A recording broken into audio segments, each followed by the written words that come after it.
ביטאי אחד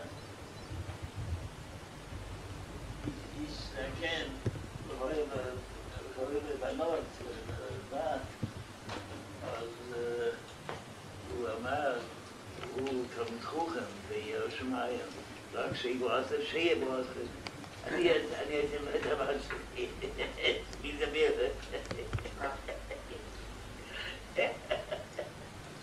רב אמר, ממני אף אחד לא הפסיד. לא שידוכים, לא שום דבר.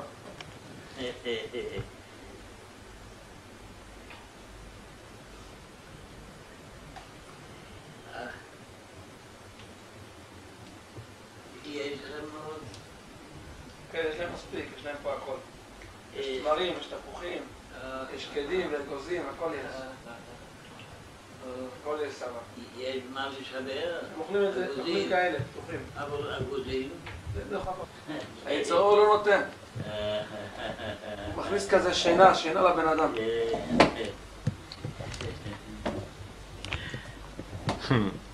אז מה לעשות באמת? מה עושים? איך מתעוררים מהשינה, סבא?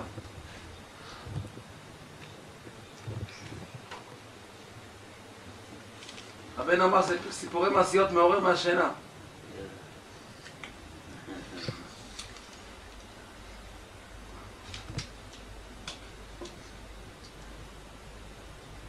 פקודת הכבוד. סיפורי מעשיות. כן. כן. פקודת הכבוד. כן. זה מסוגל ממש. צריך לספר את זה בבית. איך זה מועיל לפקידת הכבוד? שהבעל קורא את זה והאישה קוראה את זה? כן, כן. יש עניין לקרוא, אחד שיודע יידיש, יש עניין לקרוא דווקא ביידיש או בלשון קוידש זה גם טוב, או שאחד שיודע יידיש יותר טוב שיקרא ביידיש? יותר טוב, מי שיודע יידיש, זה המקורי. זה לשון של רבנו. שיבה ביידיש. רבי נתן מתאר איך מסתובב הסיפור של הממשיות. כן. אוי, זה מאזין בידיים ובעיניים, כן, משמעו מאוד. הוא שמע איך הבן הקודש מספר.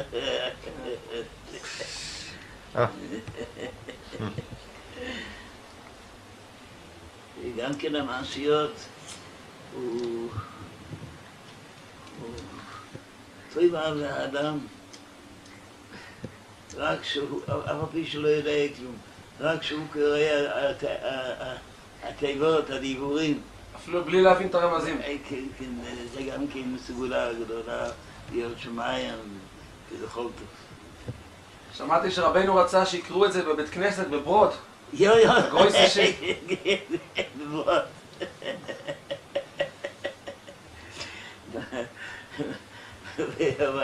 מה יכול העולם לא אומר על המעשיות? אבל יהיו מעשיות יפות. אין מה להתנגד.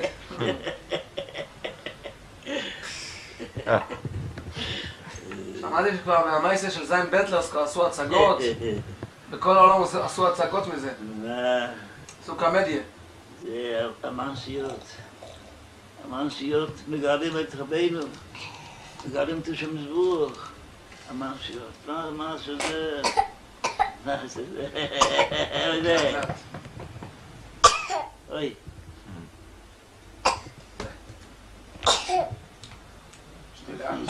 גזי. אוי ביי. זה בסדר. לאט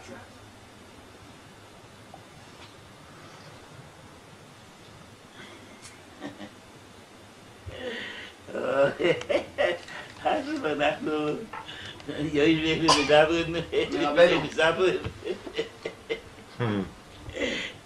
תלאות כאלה.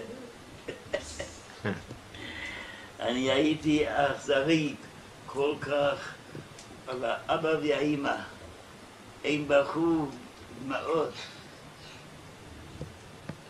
תרחם עלינו ועליך. לא להיות ברסלב. אתה תישאר כל ימי חייך בלי שידור. מי ייקח אותך?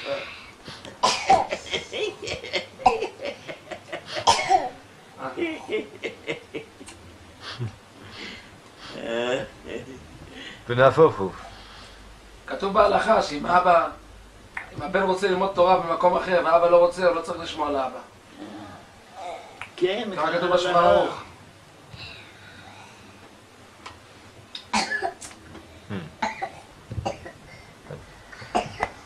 מים. שתות לאט. עכשיו הרבה רוצים להיות ברסלב.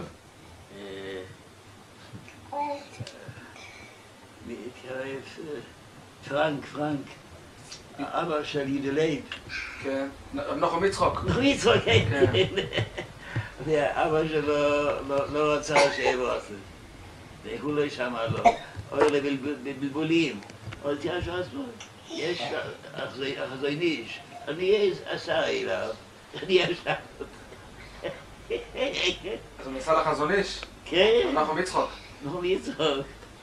נסע אליו, וסיפר לו שאבא לא רוצה, מה לעשות, הוא צריך ללחום, מה לעשות? מה לא, זה הלכה בשחרור, לא צריך לשמוע על כלום. ככה אמר חזון איש. אז הוא בא על זכותו.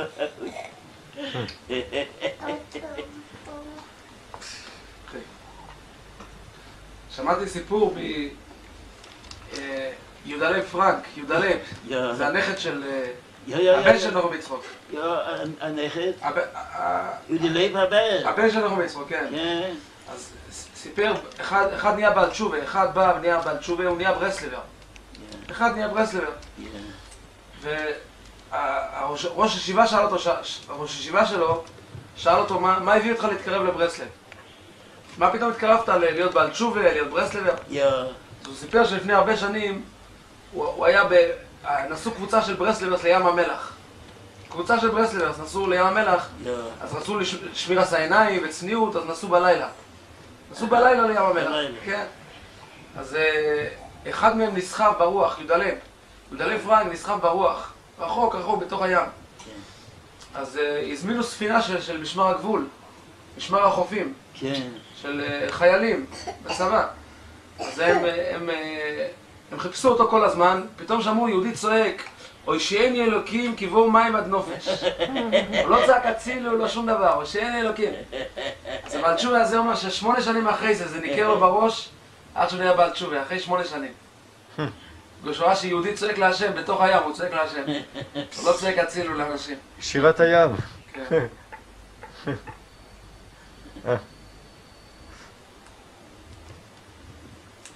מה אנחנו צריכים לצעוק היום? הושיעני אלוקים. אתה רוצה עוד? עם הפתק. בשעה כה אליהו בדבורה. אמן. תיקח. היום גם כן צריכים לצעוק, הושיענו אלוקים, הגיעו מים עד נפש.